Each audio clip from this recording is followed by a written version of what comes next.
So I have a chick that dehydrated in the shell and kind of shrink wrapped. So I got a wet paper towel to bring back some moisture. And you have to be really careful when helping a baby chicken. You should absolutely not do it unless you have to. And he was stuck all the way in. His head was still in and he couldn't even get space. So I used this to push on the shell just like a beak from the inside to get his beak loose. And then since then, with a little moisture, he's been able to spread out because eventually he's gonna hatch, push right out of his shell. So he's hatching himself right now. I'd have him back in the incubator if he hadn't needed so much help, but he's about ready to go back in where the humidity's good. I just want to make sure he's strong enough to get this last portion out and without any bleeding happening.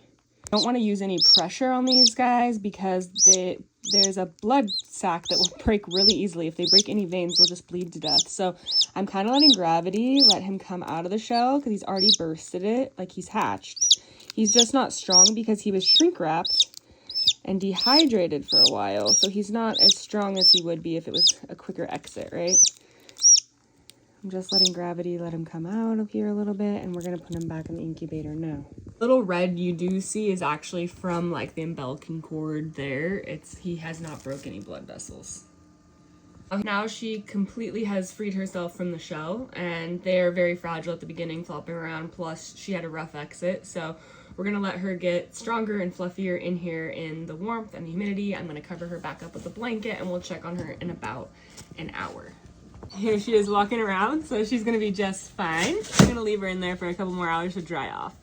There she is with her sisters. There's a toad in there. Chin. I need to get the toad out. Anyways, fluffy chicken. Good chicks. They'll like mimic the finger and they'll peck at the ground to eat. And this is just chick food and some hard-boiled eggs.